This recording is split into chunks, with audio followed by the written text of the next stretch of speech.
Silakan duduk Bapak Ibu.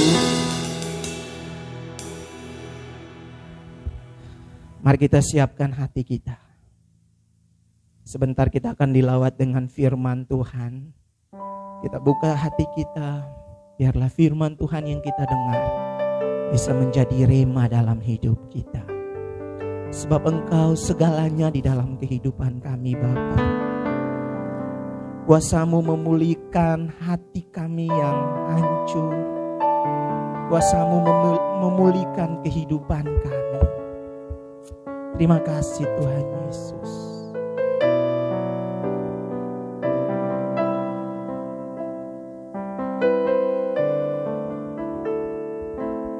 Kau Bapa yang mengasihiku,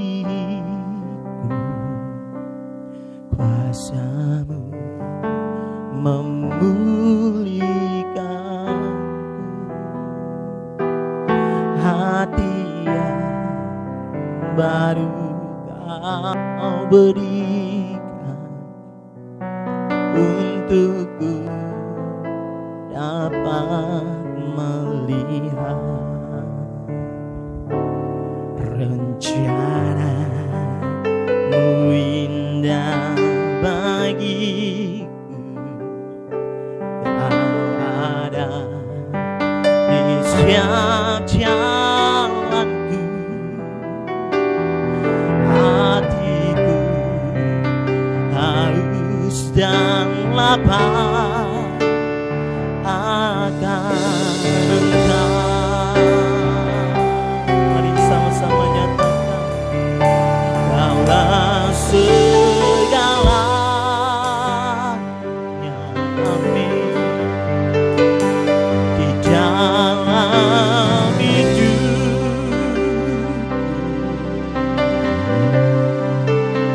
Kerajaan-Mu, kebenaran-Mu, itu bagianku. Oh, Kaulah yang kuat selama hidupku, selama hidupku.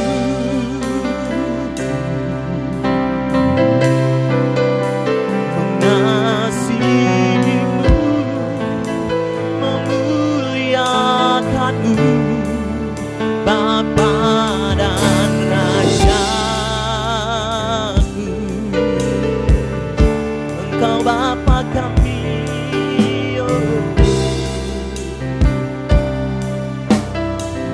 Mari bersama kita nyatakan, Kau Bapa yang mengasihiku, kuasa-Mu memulihkanku,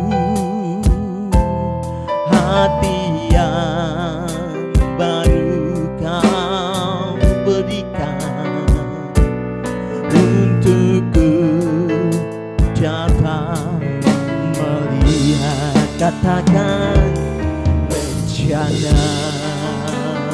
indah bagiku.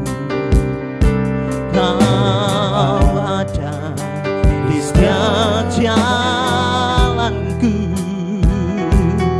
hatiku haus dan lapar akan Engkau.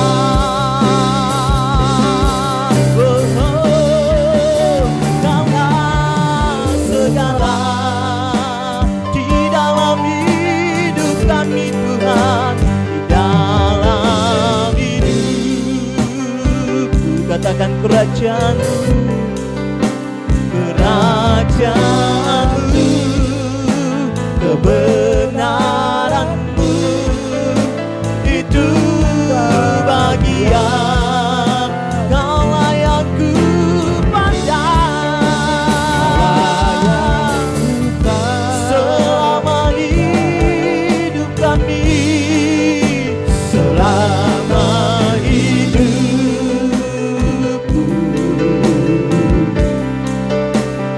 Mengasihimu, memuliakanmu,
Mari siapkan hati kita akan mendengarkan firman Tuhan.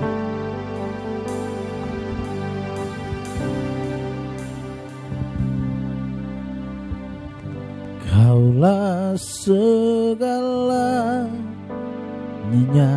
Mari sama-sama kita bangkit berdiri Bapak Saudara kesempurnaan di dalam hidupku. Kerajaanmu, kebenaranmu, itu bagianku.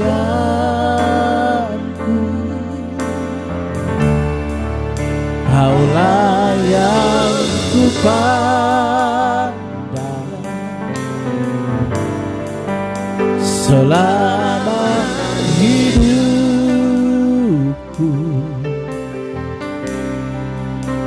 mengasihimu, memuliakanmu, Bapa dan Raja. Kaulah yang kupandang Tuhan, Kaulah yang kupandang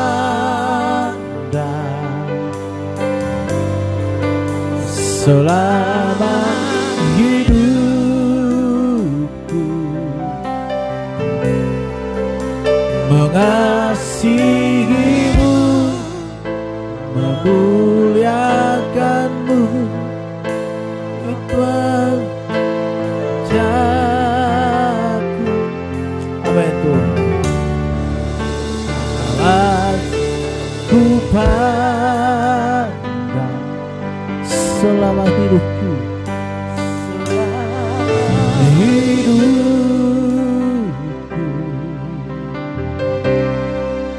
mengasihimu, memuliakanmu, Bapa dan Rajaku.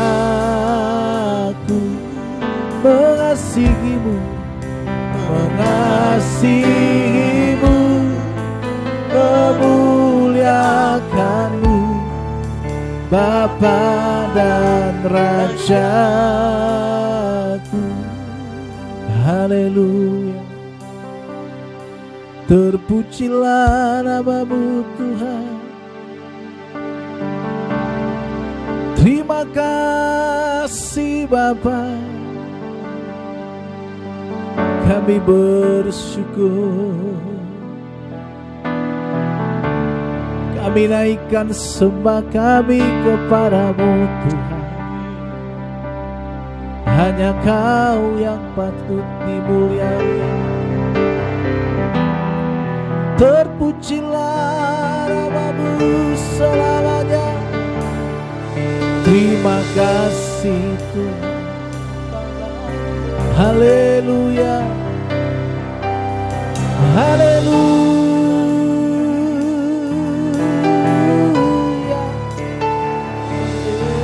Terima kasih Tuhan.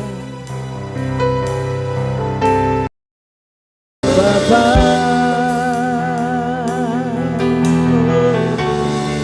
hanya Kau Tuhan. Hanya Kau yang patut dimuliakan selamanya. Terpujilah nama-Mu, terpujilah nama-Mu.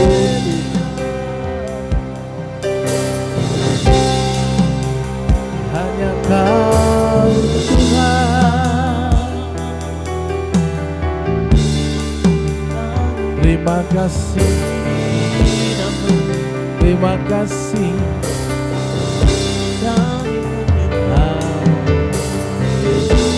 Terpujilah nama-Mu Tuhan.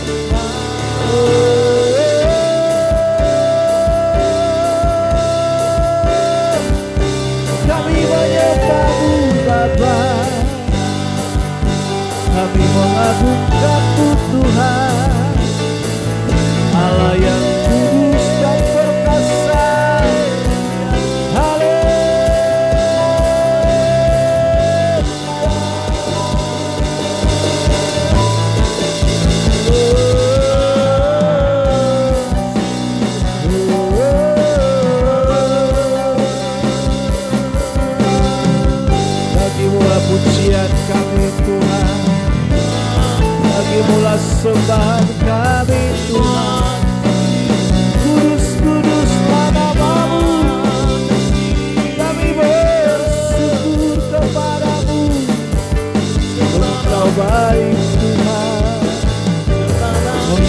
mulia Tuhan.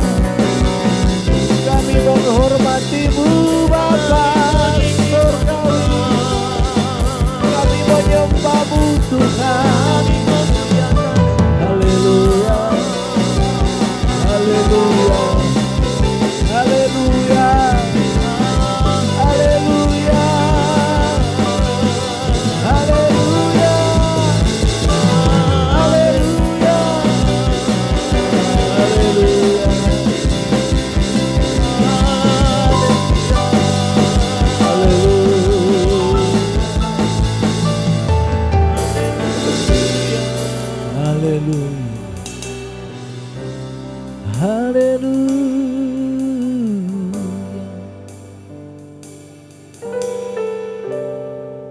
Kami naikkan syukur kami bagi-Mu. Kami naikkan sembah kami hanya bagi-Mu Tuhan. Terima kasih, terima kasih.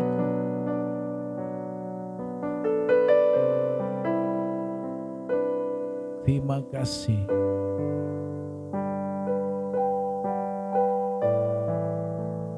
Hanya Kau Tuhan yang mengerti hidup kami.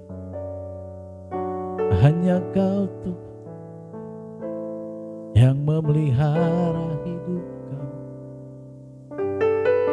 Terpujilah nama-Mu Tuhan. Termulialah nama-Mu Tuhan. Nama di atas segala nama. Terpuji nama-Mu.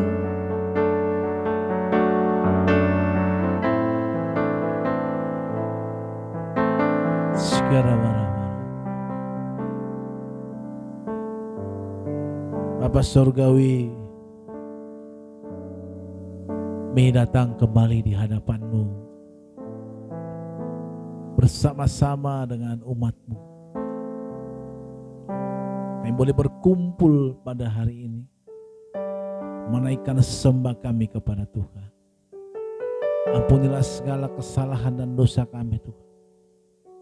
Kuduskan kami, dan kami mau duduk diam di hadirat-Mu, merendahkan diri kami dalam menyembah Tuhan. Rawatlah kami setiap pribadi, biar nama-Mu dimuliakan lewat kehidupan kami. Terpujilah nama Bapa surgawi. Dan pada siang hari menjelang siang ini, kami mau mendengarkan firman-Mu, rapi hamba-Mu.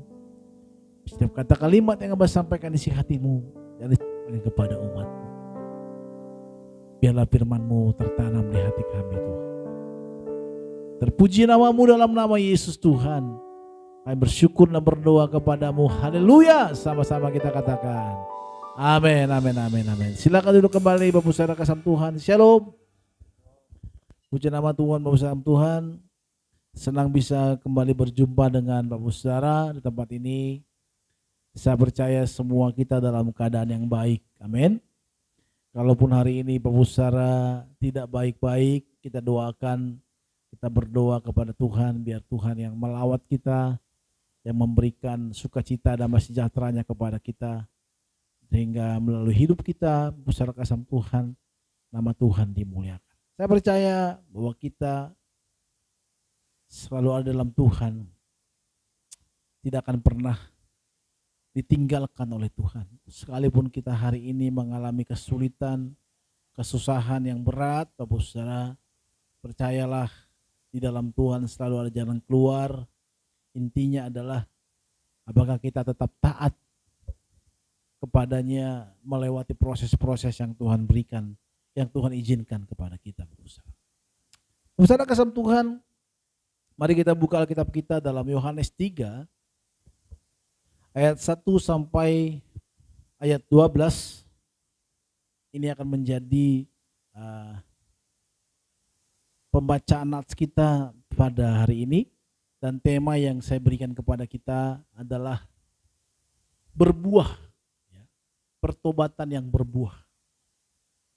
Seringkali Bapak Saudara kasih Tuhan, kita sudah merasa bertobat, tetapi kita tidak menghasilkan buah. Tuhan mau setiap kita menghasilkan buah. Buah yang baik tentunya, supaya juga bisa dinikmati orang lain.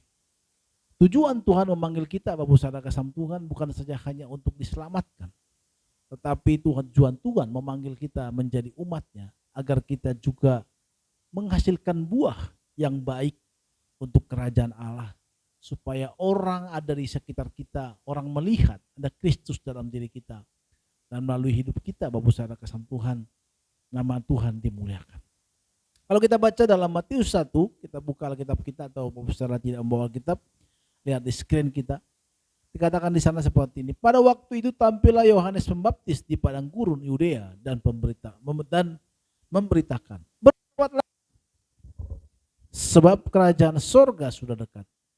Sesungguhnya dialah yang dimaksud Nabi Yesaya ketika ia berkata, ada suara yang berseru-seru di padang gurun, persiapkanlah jalan untuk Tuhan, luruskanlah jalan baginya. Yohanes memakai jubah bulu unta dan ikat pinggang kulit, dan memakannya belalang madu dan hutan. Maka datanglah penduduk Yerusalem dari seluruh Yudea dan dari seluruh daerah di kota Yordan. Lalu dulu sambil mengaku dosa mereka dibaptis oleh Yohanes di sungai Yordan. Tuhan lihat ya, orang yang dibaptis adalah orang yang mengaku dosanya. Lalu mengaku dosanya, ya. Mereka dibaptis oleh Yohanes sungai Yordan. Tetapi waktu itu banyak orang Farisi dan Saduki datang untuk dibaptis. Berkata dia kepada mereka, hai kamu keturunan ular beludak, siapakah yang mengatakan kepada kamu bahwa kamu dapat melarikan diri dari murka yang akan datang? Jadi hasilkanlah buah sesuai dengan pertobatan. Dan janganlah mengira bahwa kamu dapat berkata dalam hatimu, Abraham adalah bapa kami.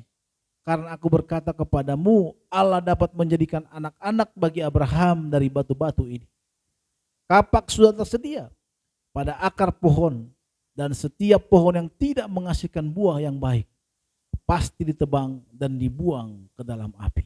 Bapak Saudara kasih Tuhan, Kop ini bicara tentang di mana Yohanes membaptis orang yang datang, ya, tentu mereka mau mengalami, dikatakan orang yang dibaptis. Yohanes berkata adalah orang yang mau bertobat. Apa itu bertobat Bapak Sam Tuhan? Bertobat adalah meninggalkan kehidupan lama, ya. Tentu membalikkan, berbalik. Jadi bukan hanya saja meninggalkan, tetapi menundali. Jadi kalau saya seperti ini, maka saya berbalik. Nah, ini namanya bertobat. Jadi bertobatan itu bukan hanya sekedar berubah, tetapi benar-benar meninggalkan. Maka Bapak Saudara kasih Tuhan, kalau kita melihat orang yang baru mengenal Tuhan, kok dia radikal sekali ya? Sampai dikejuluk-juluki banyak kepada orang yang baru bertobat. Saya pernah waktu bertobat dibilang saya sudah sesat. Dibilanglah saya ini sekte lain. Jadi karena begitu radikalnya pertobatan. Allah orang bertobat, tinggalkan dosanya, artinya membalikkan, tidak lagi menyentuh, tidak lagi mengulanginya, Bapak Sam Tuhan. Dan dikatakan di sana waktu banyak orang Farisi datang. Orang Saduki ini merupakan kumpulan daripada sekte-sekte. Contohnya kayak kita sekarang ini Kristen, ada Kristen Protestan, ya, ada Katolik, ada yang namanya Kristen karismatik seperti kita ini. Nah, jadi masa itu orang Yahudi ada sekte-sekte juga, termasuk orang Farisi dan Saduki. Dan mereka juga ingin dibaptis. Tapi Yohanes berkata, hai kamu keturunan ular beludak, siapa yang mengatakan bahwa kamu dapat melarikan diri dari murka Allah? Jadi banyak orang bersama Tuhan merasa bahwa kalau saya sudah ke gereja, saya memberi persembahan, kalau saya sudah melayani Tuhan, kalau saya sudah datang tiap minggu ke gereja, waduh itu artinya saya sudah selamat dari murka Tuhan. Orang Farisi ini gambaran orang percaya saat ini bersama Tuhan, yang datang ke gereja yang mengaku punya iman, tetapi tidak menghasilkan buah yang namanya pertobatan. Jangan mengira bahwa kamu dapat berkata dalam hatimu, Abraham adalah bapa kami. Karena aku berkata kepadamu, Allah dapat menjadikan anak-anak bagi Abraham dari batu ini. Bapak Tuhan, banyak orang saat ini berkata, aku kan sudah melayani. Aku kan sudah jadi pendeta. Saya kan sudah bisa menyembuhkan orang lain. Saya kan sudah terlibat dalam pelayanan. Orang-orang ini merasa bahwa mereka keturunan Abraham pasti diselamatkan. Ya sekarang ini juga banyak yang berkata seperti itu. Banyak orang datang mengaku sebagai orang percaya, orang Kristen, tetapi tidak menghasilkan buah pertobatan, tapi merasa sudah diselamatkan oleh Tuhan. Nah ini yang dikatakan oleh Yohanes. Jangan mengira. Karena memang bersama Tuhan spesial. Orang Israel itu, keturunan Abraham itu spesial, sampai sekarang merasa spesial. Maka sekarang juga banyak ajaran-ajaran di Kristen bahwa sekali selamat kita bisa selamat, ya ngakuin dosa juga nggak apa-apa, pasti kita selamat. Penting kita sudah percaya Yesus dalam hati kita. Saya pernah bertemu dengan orang-orang yang seperti ini. Walaupun sudah bertobat tetapi dosa jalan terus, udah melayani tetapi dugem jalan terus. Walaupun sudah melayani Tuhan setiap minggu gereja tetapi ngomongin orang, membenci orang, mengutuki orang, bahkan tidak ada rasa kasihan dalam hatinya sekali. Jadi ini yang dikatakan oleh Yohanes.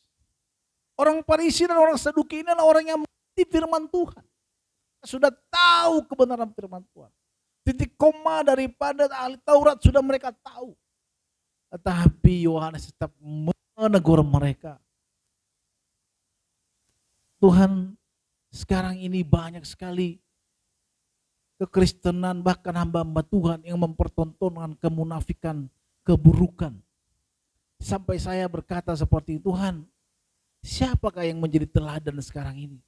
Saya melihat hamba-hamba Tuhan semakin tua, semakin tidak mempertontonkan kehidupan orang percayanya. Mempertontonkan banyak. Beberapa minggu lalu saya mendengarkan ada banyak kasus tentang hamba Tuhan. Sampai saya berkata dalam hati, Tuhan, apakah saya bisa menjadi teladan dalam hidup? Sementara yang saya lihat senior-senior saya tidak menunjukkan keteladanan. Ini menjadi keresahan saya, Bu Ustaz. Memang banyak orang-orang percaya sekarang ini bahkan sudah melayani Tuhan, dosa jalan terus. Bersama kesatuan nanti akan melihat juga ada yang mengagetkan kasus-kasus pendeta yang begitu mengerikan. Maka berusaha Tuhan,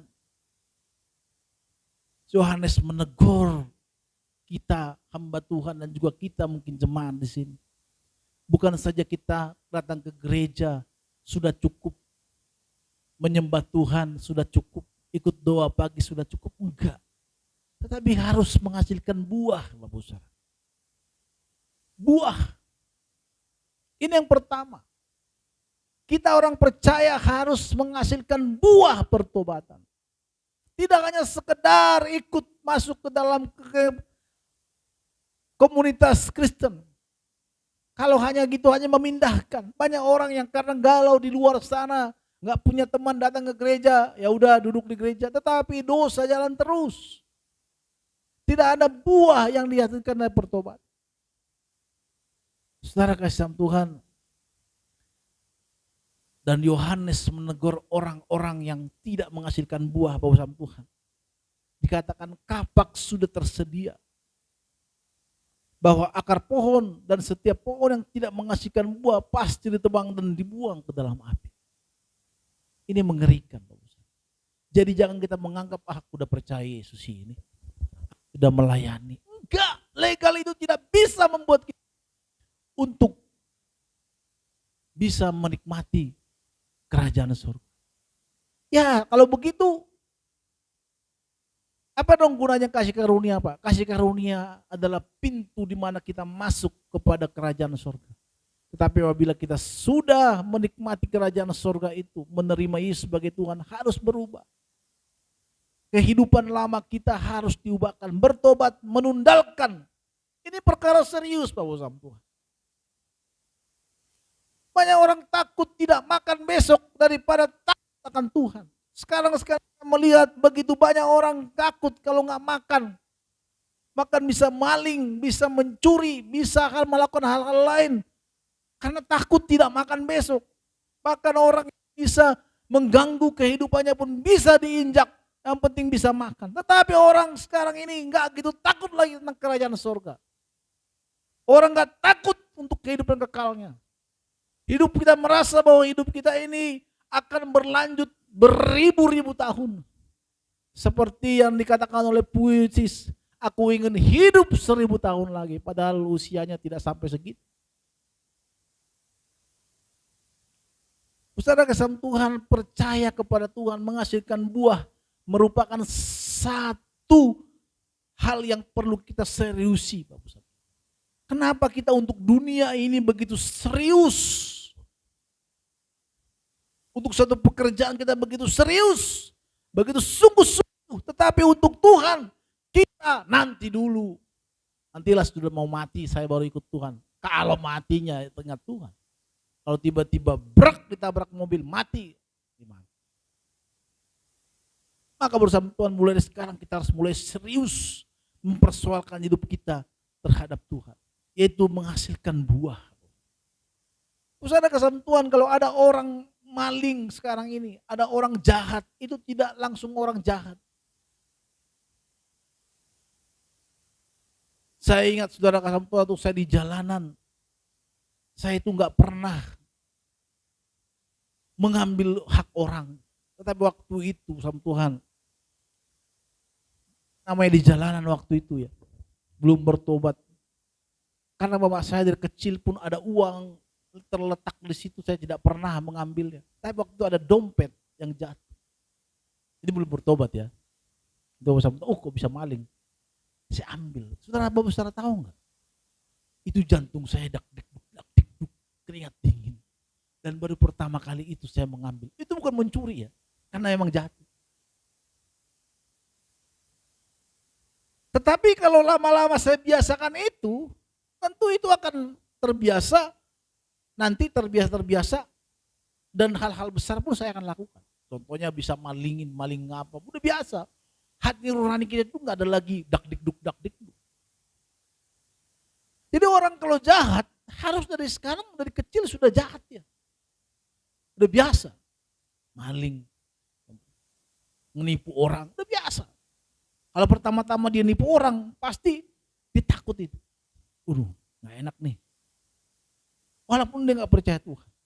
Atau dosa-dosa yang lain. Contohnya kalau kita teman kita diajak kita buat dosa.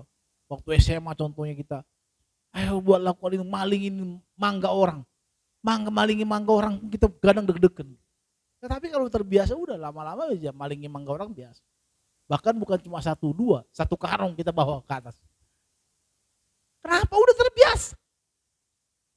Ikut Tuhan juga gitu Bapak sama Tuhan. Tidak ada orang tiba-tiba bisa menghasilkan buah pertobatan kalau tidak diserius dari hal kecil. Kapak sudah tersedia pada akar pohon. Dan setiap pohon yang tidak menghasilkan buah yang baik pasti ditebang dan dibuang ke dalam api. Saudara kasih Tuhan, ini harus kita perkarakan serius. Yang menjadi pertanyaan kepada kita hari ini, apa kita sudah menghasilkan buah? Buah apa yang dimaksud Bapak Saudara kasih Tuhan? Kalau kita buka dalam Galatia 5 ayat 23, mari kita buka sama-sama. Dimaksud oleh Tuhan adalah dalam Galatia 5 ayat 22 sampai 23 dikatakan seperti ini. Tetapi buah roh ialah apa? Kasih, apalagi sukacita, apalagi yang kencang Bapak Saudara, apalagi kesabaran, kemurahan, apalagi kebaikan, kesetiaan, terus kelemah lembutan, penguasaan diri. Saudara kasih Tuhan yang pertama adalah kasih. Dalam 1 Korintus 13 ayat 1 dikatakan, sekalipun aku dapat berkata-kata dalam semua bahasa manusia dan berbahasa malaikat, tetapi jika aku tidak mempunyai kasih, aku sama dengan gong yang berkumandang dan canang yang bergemerincing. Jadi bersama Tuhan orang bisa berkata-kata melakukan hal-hal luar biasa sekalipun. Kalau tidak memiliki kasih, itu sama dengan katakan gong yang berkumandang. Jadi nggak ada isinya. Walaupun kita ngomongin tentang Tuhan, tentang kebaikan Tuhan, tentang pertolongan Tuhan. Tetapi kalau tidak ada kasih, saudara Tuhan, bohong kata orang. Kekristenan intinya adalah kasih. Maka pada saat orang-orang Farisi berkata kepada Tuhan Yesus berkata gini, kasihilah Tuhan Allahmu dengan segenap hatimu dan kasihilah sama manusia seperti mengasihi dirimu sendiri. Kasih yang dimaksud adalah kasih agape, Bapak Ibu. Bukan kasih yang philea, storge. Tetapi kasih agape. Apa sih itu kasih agape? Agape adalah di mana kasih Kristus kepada kita. Walaupun kau jelek, walaupun kau jahat, walaupun. Tetapi Kristus tetap mengasihi kita. Dia menampung kita. Saya, saudara Tuhan, saya nggak tahu dosa saya. Zaman dulu saya pikir saya tidak akan bisa menerima hidup benar lagi. Tetapi Tuhan tetap membuka hatinya kepada kau. Ada satu pujian yang begitu indah. Sejauh langit dari bumi. Dan juga lagi pujikan. Sejauh timur dari barat engkau membuang dosaku. Itu karena kasih Tuhan. Dia tidak mengingat-ingat lagi apa yang kita lakukan. Pada saat kita datang kepada Tuhan mohon ampun. Dia tidak lagi mengingat apa yang menjadi dosa kita. Tetapi yang diingat adalah kita ini adalah yang dikasihinya, yang dicintainya. Dan pengampunan itu dicurahkan kepada kita, Bapak. Nah, kasih inilah yang perlu kita sampaikan kepada orang. Kalau kita masih melihat orang lain, oh kamu orang kaya, saya dekat dengan kamu. Kamu baik, aku mengasihimu. Kalau kamu sepaham dengan aku mengasihimu. Kalau kamu, itu tidak. Suatu ketika ada seorang yang berutang kepada raja. Karena dia tidak bisa bayar, dia berkata kepada raja, "Raja, tolonglah aku tidak punya uang lagi, jangan hukum aku." Dan karena dia menangis kepada raja menghapuskan hutangnya. Tetapi pada saat orang yang berhutang kepada orang ini, dia berkata, "Utangmu, mana utangmu, mana utangmu, mana utangmu?" Dan raja mendengarkan itu, tangkap orang itu dan buang ke hukuman. Kita kadang seperti itu, Bapak Ustaz. Kristus begitu mengampuni kita. Tetapi kita jarang bisa mengampuni orang lain. Saya bisa mengampuni dia. Saya bisa mengasihi dia. Kalau tidak. Maka kasih. Orang yang bertobat akan menghasilkan buah kasih, Bapak Ustaz. Tidak bisa melihat orang sulit. Tidak bisa melihat orang susah tentunya. Hatinya pasti masgul seperti Kristus waktu melihat Lazarus sudah mati 4 hari. Maka masgullah hati Yesus. Masgul artinya berbelas kasih. Orang yang percaya Yesus bersama Tuhan pasti memiliki kasih. Kasih itu merupakan inti daripada kekristenan kita. Harus dihasilkan buah. Maka yang pertama adalah bertobatan. Waktu saya bertobat sama Tuhan, saya kadang melihat orang-orang hidup di jalanan. Saya bisa melihat bagaimana penderitaan mereka. Saya bisa merasakan bagaimana hidup mereka yang sulit susah. Tetapi dulu sebelum saya mengenal Kristus, biasa aja. Kita bisa merasakan penderitaan orang lain.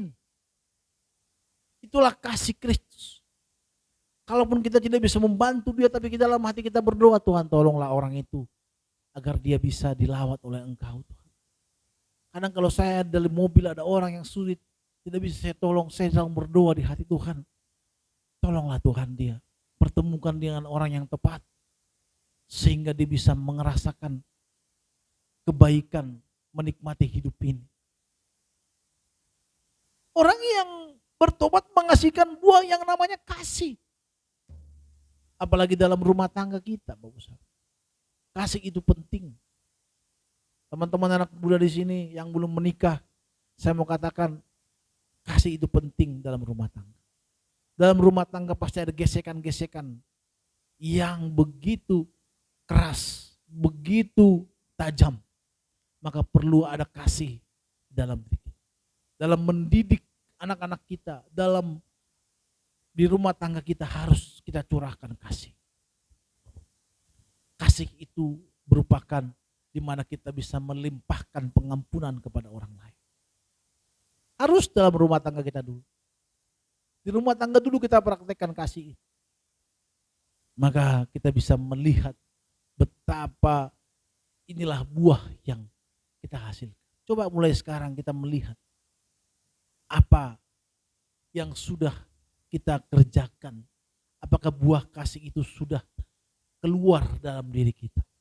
Atau orang masih melihat, percuma kau pelayanan kau. Cuma kau di gereja terus, tetapi kehidupanmu kau nggak punya kasih. Selain dari pengampunan, kasih itu juga bisa menerima orang lain. Yang kedua sama Tuhan apa? Buah sukacita. Sukacita dan kedamaian sejahtera hampir samaan. Banyak orang berpikir kalau saya punya rumah bagus, maka saya bersukacita. Maka bersama Tuhan, setiap orang punya rumah, punya mobil, punya pasti makan. Apa? Ucapan syukur. Betul nggak? Karena apa? Anggapannya adalah bersukacita. Karena kita menganggap bahwa sukacita itu harus dari luar.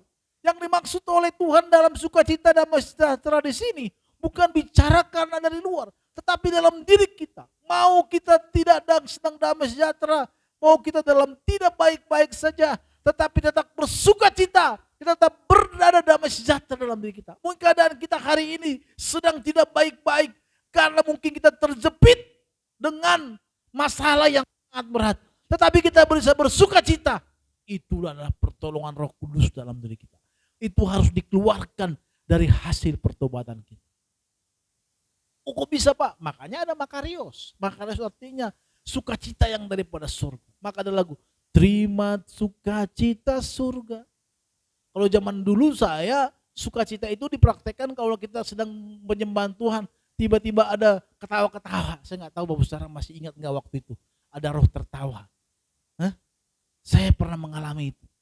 Waktu dua disuruh tertawa, saya nggak mau tertawa. Akhirnya pendetanya marah. Keluar kalau yang tidak mau diurapi. Keluar katanya. Mau keluar kemana? Ya kan lagi gelap. Soalnya itu dari ibadah doa malam atau apa sih? Udah lupa lagi kan. Doa apa itu namanya? Doa pagi tuh. Doa semalam suntuk ya. Doa semalam suntuk. Sampai disuruh keluar karena kami nggak mau tertawa. Teman-teman saya udah banyak tertawa. Dianggap sukacita itu seperti itu. Tidak, Bapak. Saat ada masalah dalam pergumulan kita, saat hidup kita dalam tekanan yang berat, tapi kita bisa bersukacita, ada damai sejahtera dalam diri kita. Itulah yang dinamakan dengan buah roh. Buah dari pertobatan itu pasti kita hasil. Saudara kasih Tuhan, nggak tahu sampai sekarang saya tidak pernah berpikir kehidupan masa depan saya. Apakah saya memang orang yang saya kadang berpikir, gimana ya? Kadang saya pikir udah jalan aja hidup ini. Jalanin aja. Saya tahu bahwa Tuhan menolong. Pasti. Saya nggak pernah berpikir untuk masa depan saya. Tapi suka aja. Sekarang bahkan saya bisa berdamai dengan keadaan saya sekarang. Kita harus bisa belajar damai dengan keadaan kita. Itulah yang dinamakan damai sejahtera. Banyak orang damai sejahteranya dipengaruhi oleh orang lain. Contohnya kalau di jalan sedang macet, kita bisa menjadi damai sejahtera kita hilang. Kenapa? Karena macet itu. Itu tidak bisa menguasai kita.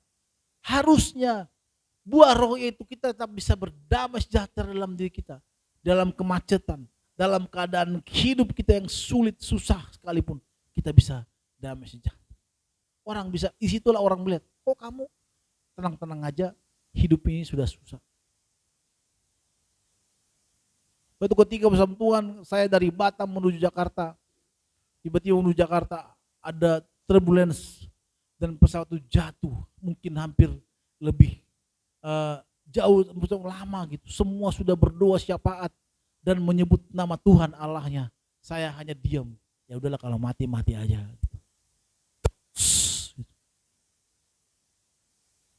Memang ngeri kali. Orang yang di dalam ada damai sejahtera, dia nggak takut lagi dengan keadaan hidup. Bahkan kematian sekalipun tidak nggak takut. Kenapa? Karena Tuhan telah memberikan sukacita damai sejahtera dalam diri kita. Maka miliki itu. Apalagi sekarang ini bersama Tuhan. Damai sejahtera dan sukacita ini harus kita miliki.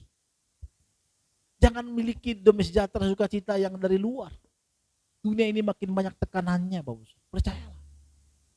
Kalau kita nggak siap menghadapinya, kita akan tergerus. Sekarang sosmed itu sama Tuhan begitu membuka mata batin kita, bukan cuma mata batin, mata kita juga. Begitu dunia di Eropa sana kita bisa tahu apa yang terjadi di dunia ujung, bahkan sekalipun di dunia paling ujung, bahkan di kutub utara pun kita bisa tahu keadaannya kejadian. Kenapa? Karena sosmed. Dan sekarang sama Tuhan banyak orang stres, bisa melakukan apa saja demi bisa mendapatkan uang. Saudara lihat, coba saudara nonton TikTok live, hanya orang banyak melakukan hal bodoh hanya gara-gara demi dapat cuan, nggak mempersoalkan kehidupannya lagi. Kenapa? Yang tadi, daripada mati karena tidak makan, mungkin tidak jatuh kepada seperti prostitusi, tetapi banyak orang merusak tubuh, mempertontonkan kebodohan. Kenapa? Karena memang dunia ini makin keras. Dan orang-orang yang tidak kuat di dalam dunia ini, maka dia juga akan mengakhiri kehidupan mereka. Kita tahu banyak artis-artis yang mengakhiri kehidupan mereka. Ada juga yang viral kemarin-kemarin, sedang live, tiba-tiba dia gantung diri. Lagi live. Kenapa orang bisa melakukan itu? Karena memang tekanan kehidupan sekarang ini begitu mengerikan. Kalau kita tidak memiliki sukacita dan sejahtera daripada Tuhan itu, maka kita juga akan terikut di sana. Karena setiap saat kita akan dihadapi oleh masalah. Setiap saat kita menghadapi dengan keadaan dunia yang begitu menakutkan ini. Dan di setiap saat kita dipenuhi dengan orang-orang yang bisa, yang tonik, yang membuat bisa pikiran kita menjadi kacau. Kita melihat di luar, kita melihat berita. Jadi kalau saudara tidak memiliki sukacita dan sejahtera daripada Tuhan, saya pastikan kita juga akan tergerus ikut di sana. Maka hasilkan buah pertobatan. Pertobatan itu harus keluar dari diri kita. Itu buah roh. Sukacita dan sejahtera harus dipenuhi. Milik itu. Bagaimana sih Pak damai sejahtera sukacita itu? Saya nggak bisa mempraktekkan kepada saudara dan bapak saudara hanya bisa merasakan. Saya bisa rasakan. Lewat kita bisa datang kepada Tuhan, menyembah Tuhan, mengagungkan Tuhan. Orang yang bertobat harus sering-sering menyembah Tuhan. Orang yang bertobat adalah orang yang datang terus kepada Tuhan. Saudara tidak akan pernah bisa bertumbuh, dipenuhi oleh roh, apabila bapak saudara tidak pernah datang kepada Tuhan. Harus tiap hari. Tiap hari. Saudara kasih Tuhan, kenapa saya katakan selalu ada doa pagi? Saya mau mengingatkan kepada kita bahwa tubuh kita ini adalah lemah, roh kita penurut. Terus kalau tubuh kita lemah, roh kita penurut, apa yang bisa kita menguatkan? Kenapa saya tiap pagi datang kepada Tuhan? Karena tahu lemah. Saya kuat menghadapi dunia ini. Maka kita datang kepada Tuhan tiap hari, Tuhan ini aku datang menyembah Tuhan, aku butuh kekuatan. Kita menghadap Tuhan yang maha kuat itu, yang maha besar itu. Maka setiap pagi kita berdoa, itu kenapa? Karena saya merasa hidup kita lemah. Kita mohon pertolongan Tuhan. Maka pada saat kita berdoa, ada kekuatan dari Tuhan yang Tuhan curahkan kepada kita. Kita menjadi kuat menghadapi hidup ini. Jadi bersama Tuhan, doa pagi itu bukan hanya sekedar sebagai programnya kita, bukan. Tetapi karena saya merasa bahwa saya lemah, maka saya ajak jemaat-jemaat, ayo berdoa. Bersama-sama. Kita sama-sama berdoa, karena kita lemah. Maka Bapak Saudara Tuhan kalau nggak pernah berdoa, saya pastikan Bapak Saudara orang yang kuat. Ya puji Tuhan kalau masih kuat. Kalau saya orang yang lemah, maka saya selalu datang kepada Tuhan setiap pagi. Dalam doa pagi kita jam 5 kita menyembah Tuhan. Karena saya tahu saya adalah orang yang gampang terpengaruh, gampang lemah. Maka saya datang kepada Tuhan. Orang kalau menyembah Tuhan maka datanglah sukacita dan damai sejahtera itu dalam diri. Pastikan, coba pagi-pagi datang kepada Tuhan. Ada damai sejahtera. Kita bisa marah tetapi bisa kita kontrol. Dibandingkan kalau kita nggak berdoa pagi kita bisa kontrol diri. Ada orang bisa? Ada. Tapi itu bukan saya. Saya adalah orang lemah. Maka kalau saya nggak doa pagi bukan karena doktrin. Tapi karena saya nggak doa, saya merasa bahwa saya tidak memiliki kekuatan. Itulah gunanya saya masuk dalam hadirat. Masuk hadirat-Mu Tuhan. Yang selanjutnya Tuhan apa? Kesabaran. Dalam Alkitab kesabaran itu di mana ada katakan dalam Alkitab kesabaran adalah di mana kita lambat untuk marah. Delay marah kita. Delay itu apa? Lambat. Jadi pada saat ada tekanan kepada kita, kita lambat untuk marah. Contohnya hidup kita sedang susah, sulit, tertekan. Tapi kita lambat untuk marah. Pada saat kita lambat untuk marah di sana, kita bisa memahami apa yang mau Tuhan izinkan dalam hidup kita. Kalau marah, emosi, gampang marah, pasti banyak kesalahan yang dilakukan. Kenapa? Saya juga pemarah. Tetapi puji Tuhan sekarang ini ya marah tapi tidak seperti dulu. Gampang sekali marah. Karena memang kalau gampang marah itu saudara sama Tuhan, kita itu banyak kehilangan penguasaan diri kita. Kita tidak bisa menguasai diri kita. Dalam keadaan kita hari-hari sulit terus. Marah. Pengen kesal. Maunya gak ada orang yang menyakiti kita kesal. Kadang di dalam jemaat ini pun kita seperti itu. Saya kadang kalau ada orang yang gak datang ibadah seperti ini gitu ya. Saya pengen aja gitu, udahlah biar aja bodo amat gitu ya. Kenapa sih? Itu juga nanti kita mempertanggungjawabkan kehidupan kita di surga nanti gitu. Betul gak sih? Tapi kadang Mama Mio ngomongin saya, kalau begitu apa gunamu jadi gembala? Ya juga ya. Saya pikir kalau ibadah apa sih yang Bapak Saudara dapatkan? Enggak ada untungnya bagi saya. Dari dulu saya percaya saya bertobat dari dulu ya. Tahun 2000 saya bertobat sampai sekarang. Saya orang yang paling rajin beribadah. Saya bisa 3 kali sampai 4 kali ibadah waktu. Sampai 5 sesi. Itu Pipi tahu saya di gereja mana dulu. Dan dia pun pasti pernah mengalami itu. Jadi kalau ibadah itu semangat. Saudara, apa yang saya dapatkan sekarang? Saya nikmati sekarang apa yang saya tahu itu. Saya nggak perlu saya ceritakan apa yang Bapak nikmati. Tapi saya nikmati apa yang saya nikmati. Tiba-tiba saya kadang melihat keadaan hidup saya, Tuhan katakan gini, inilah upah yang kau terima, apa yang sudah kau lakukan. Saya banyak kehilangan kesempatan.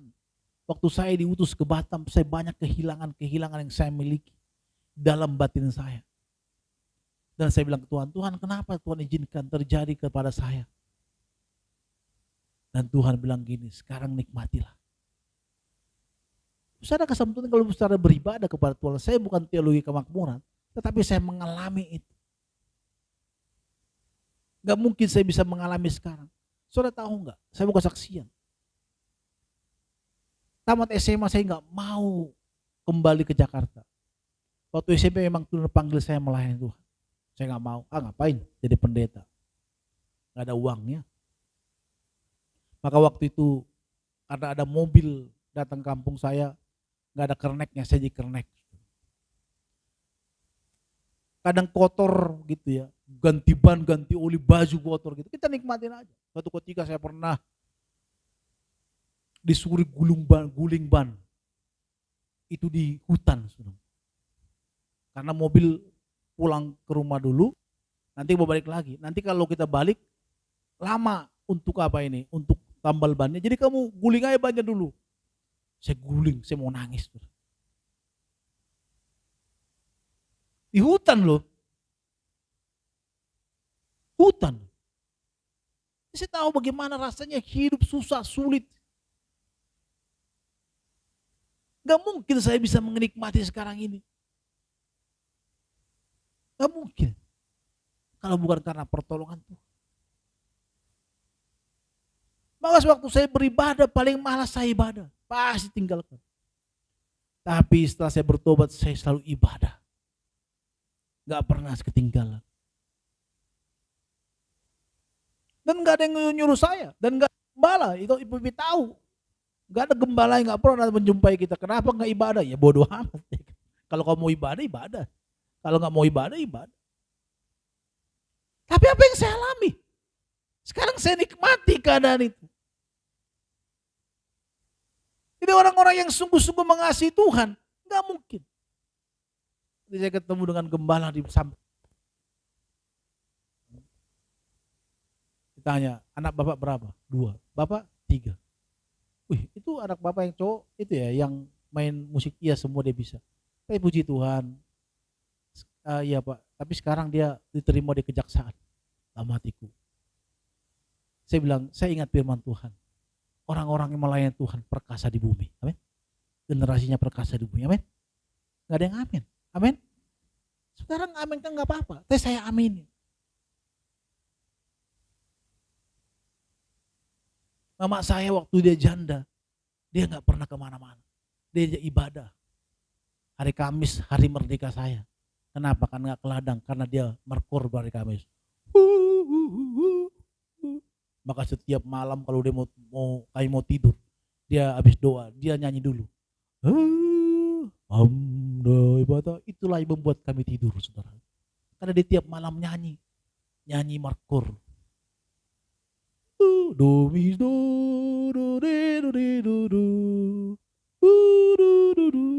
Gitu. Itulah yang membuat kami tertidur. Saudara tahu anak-anaknya semua sarjana. Enggak memang hebat-hebat, tetapi udah bisa hidup sendiri. Tidak minta-minta kepada orang tua. Saudara kasih Tuhan, gak usah neko-neko dengan Tuhan. Nikmat aja hidupmu. Kalau hari ini kau susah, sulit hidupmu, lihat anak cucumu nanti akan perkasa di bumi. Gak ada yang amin kan? Tunjukkan. Gak mungkin Tuhan gak memberkati hidup kita. Saya melihat Bapak itu luar biasa. Saudara, saya tanya nanti anaknya, ada satu anaknya. Artis idol. Tembusan idol, juara 1 idol. Dan kemarin anaknya diterima di kejaksaan. Wah. Padahal kita lihat apa? Kerjanya melayani. Tuhan tidak pernah berhutang. Kalau saudara malas-malasan sama Tuhan, gak apa-apa. Nanti saudara akan melihat Kalau saya hari ini semangat ke Tuhan, karena tahu Tuhan baik dalam hidup saya. Anak-anak saya banguni, dari minggu harusnya mereka bangun 7:30, bangun. Kita ibadah, mereka udah ibadah, saya setting alat. Kalau saya malas-malasan ngapain? Kadang orang bilang, udah Zoom aja kita ngapain sih harus ibadah? Enggak, semangat saya melayani. Itu apa? Udah Zoom aja kita, nggak apa-apa. Enggak. Enggak ada jemaat tapi semangat. Kenapa? Karena saya tahu Tuhan saya ada luar biasa. Dia menolong kita. Hidup di Jakarta ini nggak gampang. Banyak orang sudah angkat koper pulang seperti Avi zaman dulu dari Jakarta ini. Tapi kita masih bisa bertahan hidup di Jakarta ini. Dan kita diberikan Tuhan pekerjaan yang baik. Rumah yang bisa kita nikmati, tidur dengan. Saya selalu bilang ke istri saya, jangan kita bangga, sombong. Ini semua karena Tuhan. Kalau itu terjadi dalam diri kita, kita nggak ada rasa membanggakan. Kalau kita tahu semua karena Tuhan, maka kita berikan hidup kita untuk Tuhan.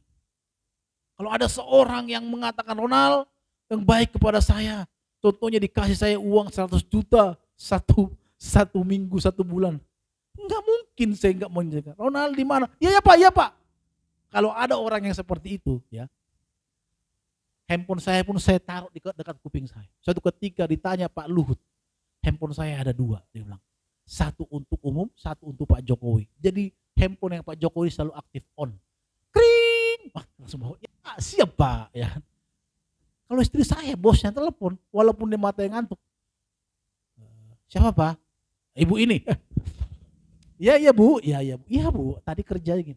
Kenapa? Karena dia tahu itu penting. Kalau nggak diangkat bisa jadi masalah. Saudara sama Tuhan, kenapa kita masih main-main kayak gitu? Jangan lihat saya, kita sadar sendiri. Ya kan? Saya pernah mengalami itu saudara Tuhan, punya 2 handphone, 1 untuk bos, karena waktu itu memang 1 untuk jemaat. Jadi nggak digangguin, dimatikan yang ini tidur, yang 1 on. Jadi kalau ditelepon setiap saat mau jam 3 jam berapa ada kepentingan angkat, ya Pak, siapa? Siap. Kenapa penting kan? Saudara kesam Tuhan. Inilah kita kehidupan kita. Sabar dalam susah serta. Kesabaran itu diuji lewat apa? Lewat masalah kita. Lewat keadaan hidup kita. Bagaimana kita tetap bertahan atau meninggalkan. Selanjutnya bersama Tuhan orang yang murah hati, baik, setia, lemah lembut. Apa itu lemah lembut? Baik hati, peramah. Dalam bahasa Yunani dikatakan, dalam bahasa Yunani memakai kata, dalam bahasa Yunani memakai kata praus yang bermakna tunduk pada kehendak Allah.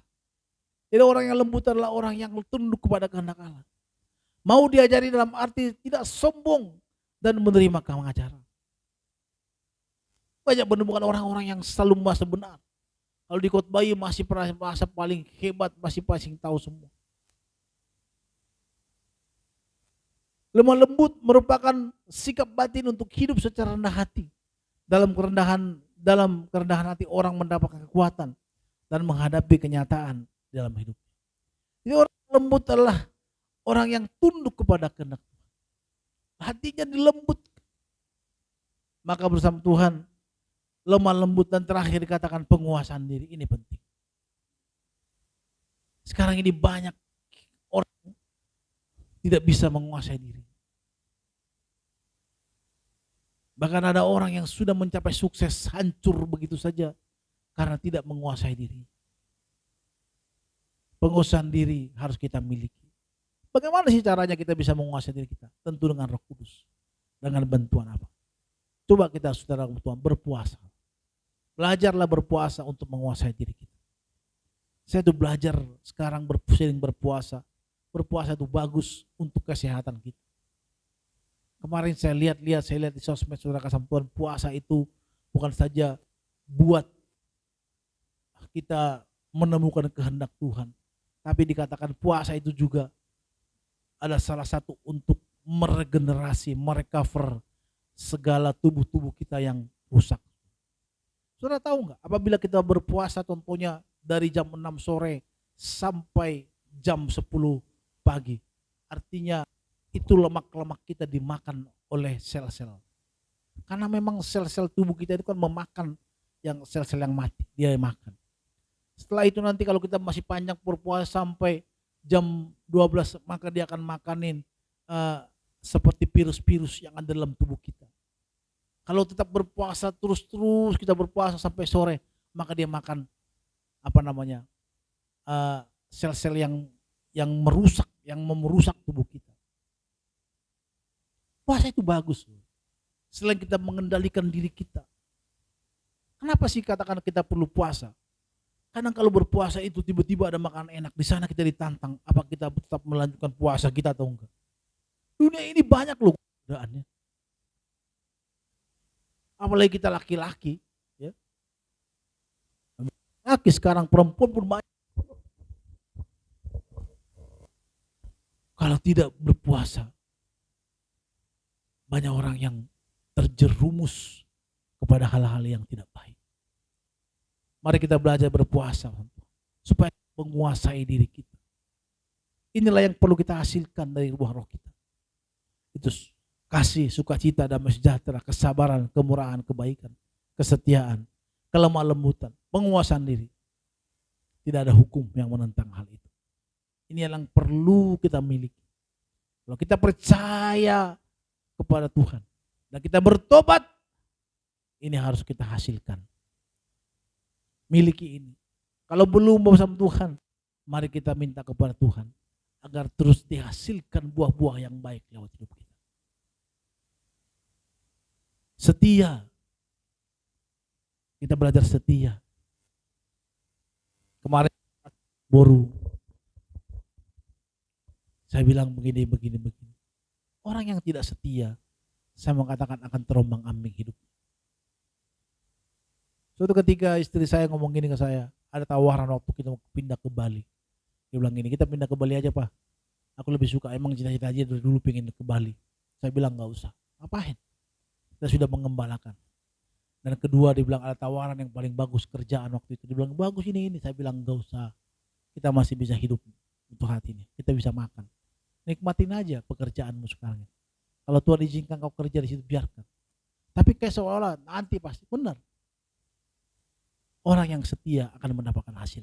Enggak sekarang, nanti. Nanti kapan? Nanti. Sebelum kita check out dari dunia ini, Tuhan akan berikan penghiburan kepada kita. Amin. Mari oleh karena itu sama Tuhan, mari kita hasilkan buah-buah pertobatan ini. Kasih, sukacita, damai sejahtera, kesabaran, kemurahan, kebaikan, kesetiaan, kelemah lembutan, penguasaan diri. Tidak ada hukum yang menentang ini. Hasilkan buah ini, maka kita orang melihat dalam hidup kita ini ada Kristus yang hidup, yang bisa kita pertontonkan bagi dunia ini.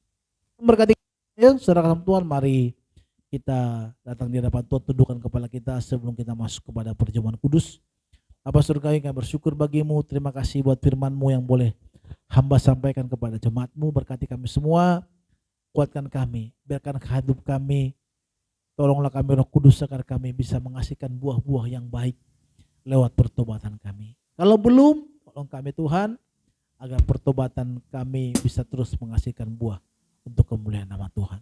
Saat ini kami ingin masuk dalam perjamuan kudus, kami siapkan hati kami untuk menerima, menyatu dengan tubuh darah-Mu. Dalam nama Yesus, kami mau siapkan hati kami untuk masuk kepada perjamuan kudus. Mari sama-sama kita katakan, dia Yesus telah mati bagi kita. Saya mengundang Amang Boru perjamuan kudus untuk kita.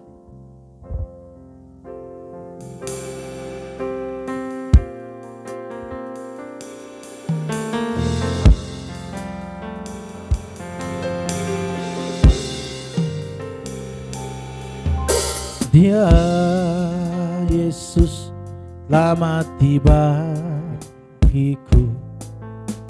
Dia Tuhan, selamatkan jiwaku. Bagi Dia pujianku, tak dapat ku balas kasih-Nya. Dia angkatku jadi anaknya, beri damai di dalam hidupku. Bagi Dia sembahku, hanya Dia segalanya bagiku. Bagi Dia segala pujian, hormat serta syukur kekal selamanya. Bagi Dia segala pujian, hormat serta syukur selama-lamanya. Bagi Dia,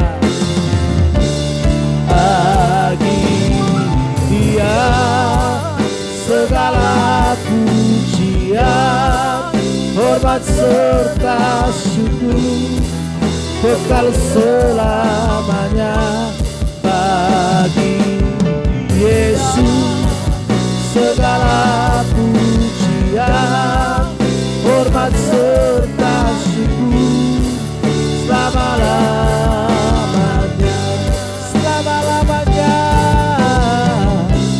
selama-lamanya, selama-lamanya, selama-lamanya. Mari sama-sama kita bangkit berdiri kembali, Bapak Saudara kasih Tuhan. Semua kita sudah menerima perjamuan kudus. Mari kita angkat tinggi-tinggi roti di atas kepala kita.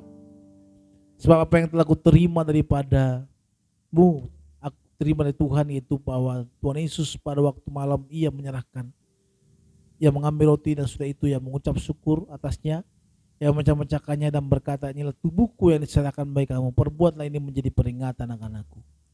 Bukankah roti yang atasnya kita ucapkan syukur adalah persekutuan dengan tubuh Kristus? Amin. Mari kita makan, inilah tubuh Kristus, makanlah.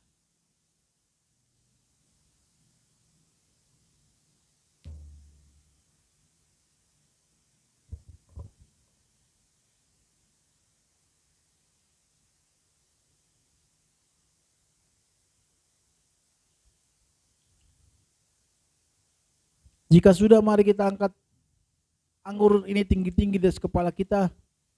Demikian juga Ia mengambil cawan sesudah makan lalu berkata, cawan ini adalah perjanjian baru yang dimeteraikan oleh darahku. Perbuatlah ini setiap kali kamu meminumnya menjadi peringatan akan aku. Bukankah anggur yang atas kita ucapkan syukur adalah persekutuan dengan darah Kristus? Amin. Minumlah, inilah darah Kristus, minumlah.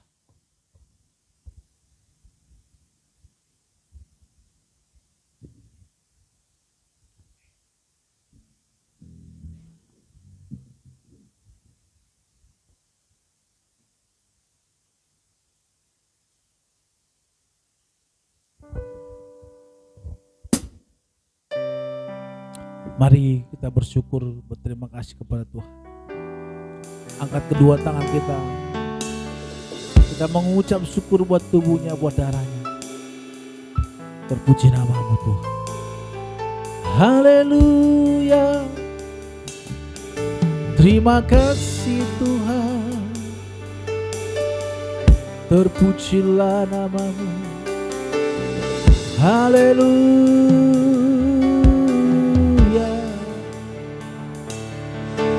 Terpujilah nama-Mu. Kami menyembah-Mu Tuhan. Kami mengagungkan nama-Mu selamanya. Terima kasih Tuhan.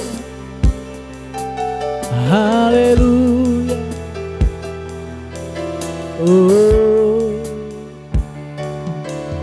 Kami memuja-Mu Tuhan, kami menyembah-Mu Bapa. Terpujilah nama-Mu. Haleluya.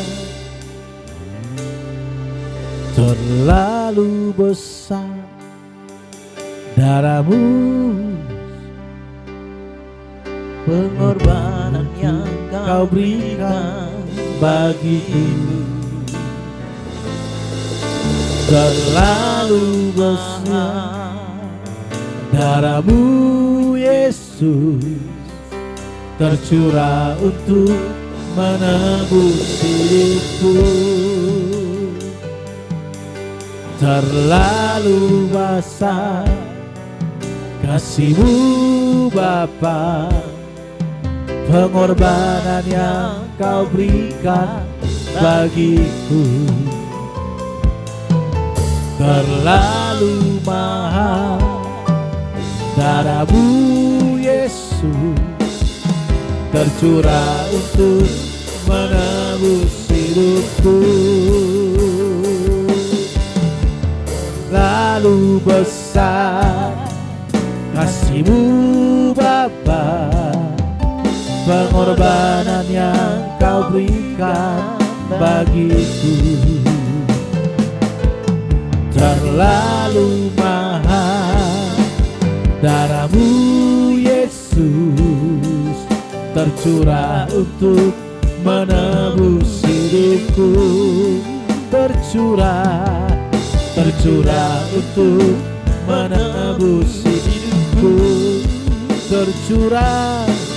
Tercurah untuk menebus hidupku.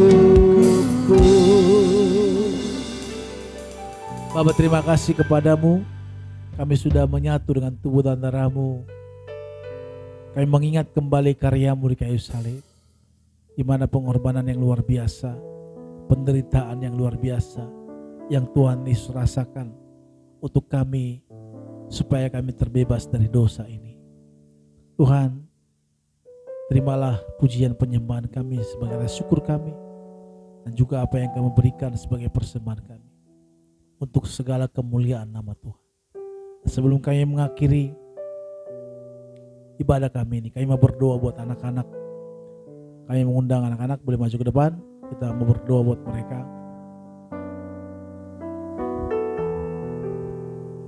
Kita berdoa buat Mima dalam nama Yesus. Tuhan berkati Mima menjadi anak yang baik, anak yang cerdas, anak yang mengasihi Tuhan. Kami serahkan Mima ke dalam tangan Tuhan, tidak sakit-sakitan, diurapi Tuhan, dikuduskan oleh Tuhan. Dan juga berdoa buat Intan, Tuhan berkati menjadi anak yang baik, anak yang cerdas, anak yang mengasihi Tuhan, anak yang mencintai Tuhan. Segala kekurangannya diurapi Tuhan, dan sempurnakan Intan dalam nama Yesus. Dia menjadi anak yang baik, anak yang mengasihi Tuhan, dan anak cerdas dalam generasinya. Diurapi, bisa menyenangkan hati orang tuanya, dan juga boleh menjadi mengasihi sesamanya. Berdoa buat Yohan, juga berkati dalam nama Yesus. Sehatkan dia dari flu-nya, dan semua tubuhnya dipulihkan oleh Tuhan. Urapi dia menjadi anak yang baik, anak cerdas, semangatnya sekolah dalam nama Yesus. Serahkan Yohan menjadi yang mengasihi Tuhan, menyenangkan kedua orang tuanya, dan juga menyenangkan sesamanya dalam nama Yesus, dalam nama Yesus. Haleluya. Amin. Bapa, terima kasih kepadamu. Kalau pada pagi ini kami sudah menerima tubuh dan darah-Mu, dan saatnya Tuhan kami ingin memberikan persembahan terbaik buat Tuhan. Kuduskanlah persembahan kami ini, agar setiap persembahan yang kami berikan ini dapat kami pergunakan untuk lancarnya pekerjaan di tempat ini. Dan dengan sukacita, dan kami memberi yang terbaik buat Tuhan. Haleluya. Sama-sama kita katakan amin. Mari kita memberikan persembahan kita, dan kita menaikkan pujian Aku Diberkati.